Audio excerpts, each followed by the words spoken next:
Welcome back. Another Take 10. Lisa Wiles with the LTW group at Fairway. And Corey Freels, also with the LTW group at Fairway. Yay! Yeah. All right, let's start with the market. Let's get after it. All right, so yesterday was not a good day for interest rates. Today is dramatic. Yep, today is not going to be great. There is weeping and gnashing of teeth across the mortgage industry. So yesterday, the Fed concluded their two-day meeting for the month of December. They dropped rates by a quarter. Prime rate. Yep, so the overnight Fed funds rate. Yep. As expected. And as we talk about every time, that did not improve mortgage rates because everyone knew they were going to do that. What we didn't know is what their forecast was going to be. All eyes were on the forecast. So every other Fed meeting, they release something called a dot plot, which is their forecast for where the Fed funds rate's going to be in the future.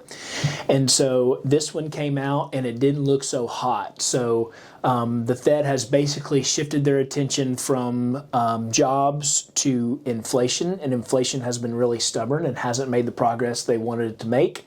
So they are slowing down the pace of rate drops in the future.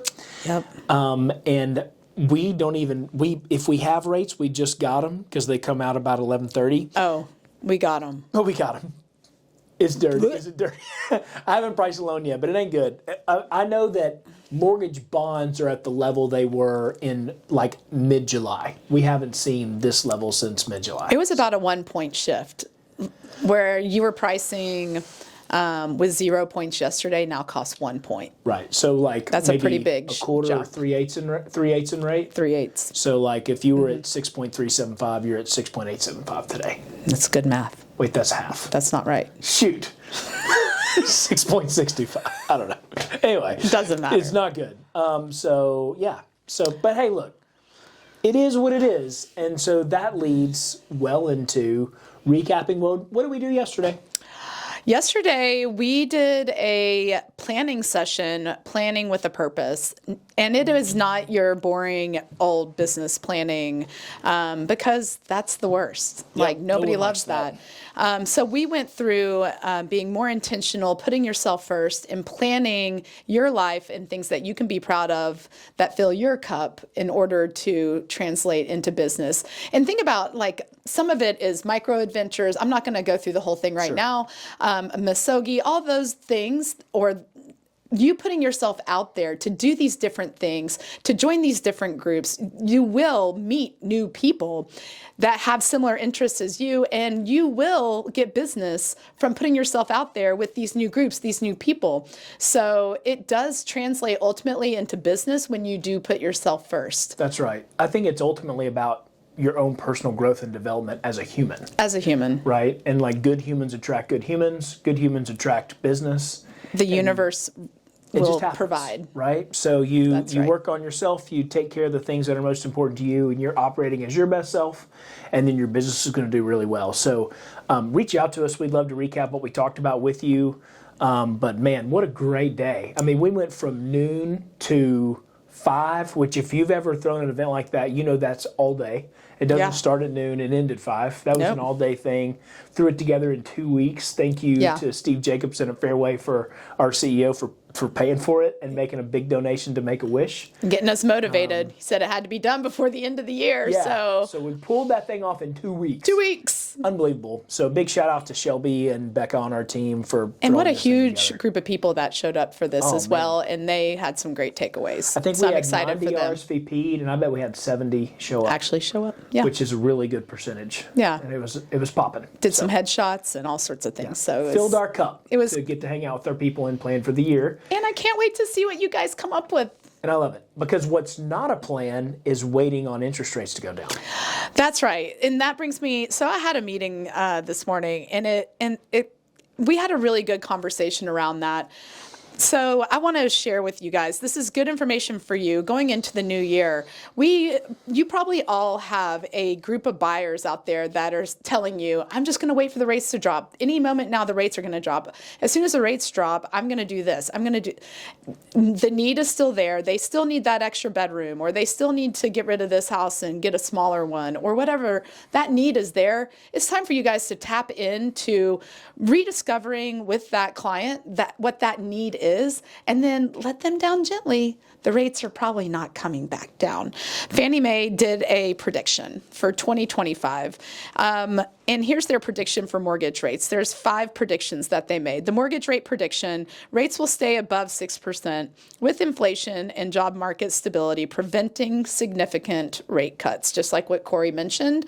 That is what Fannie Mae also believes to be true. And you even said for 2 years. Yeah, so Fannie Mae said through 25 and 26, they're forecasting over 6%. The Mortgage Bankers Association also said that, which if there's any industry that's going to try and sell hope to mortgage people, it's going to be the MBA. And they're like, sorry, like you should plan for not happening. That's not happening. Right. They go on and they talk about Fannie Mae comments, also some predictions on economic growth, existing home sales, new home sales, and home prices and rent. And we can forward that information out. But I think most importantly, and they did put this as number 1, is mortgage rates are probably not dropping. So with that, I think you also need to, when you're reaching out to your clients and just letting them down gently, hey, that thing that you're waiting on, no need to wait anymore. It ain't happening. Sure. Is you need to talk about the appreciation in this area, because I just pulled this up for Knoxville, Tennessee. Appreciation was at 9%. Just as recently, this is an old stat, but I think that was 2005. Do you remember what it was last year? I think it was 9.1. Yeah, it was really close. We've been double digits since 2020. Yep. But the 60-something year historical average is 375, so 364, something like that. Like you leave money on the table every single year that you don't buy. That's right. And so if the rates are to stay the same and your buyer waits one more year, oh, this is a fun math problem. Oh no. It was a $300,000 home, and it appreciates at 9%. Let's go ahead and round to 10. Okay. All right. 30. Then how much does it cost now? $330. $330. They are leaving $30,000 on the table by not buying this year. That's right. All right. I think it's simple, easy math. This whole area has, like you said, double-digit growth and appreciation. They ain't getting cheaper. Yeah. Even with the rates being high. I mean, even if you had a 5% growth, that's $15,000 you leave on the table, and then it's just compounding. By waiting. The next year it's even more and even more, and so we actually have a tool through MBS Highway called Cost of Waiting. If you would like for us to build one for you for to some send specific to your clients, database, or we can do a generic scenario. You can send to your whole database. Yeah. But this is the message, and we have literally. There's a deal right now on the table that I have doing this.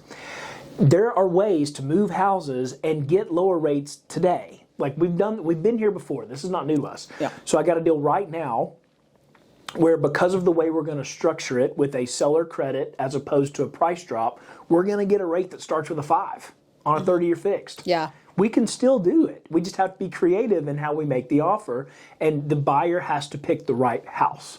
So there are always deals to be made. And I think there is, finally, with this information, that is a huge opportunity for you to go out with this message and get things sparked. That's right. Get people motivated. That's right. I mean, the waiting game is over. Yeah. We now know what we know. That's and right. It's time to now take action. And what better time to do that than the beginning of a year? Yeah. Be the voice out there that's saying this, right? And lead with truth. Like, you have third parties that are telling you this. Yep. This is Fannie Mae. This is the Mortgage Bankers Association. Yep. This isn't your opinion on how you think things are go. This isn't an Instagram reel. Right. This is factual data that we can use.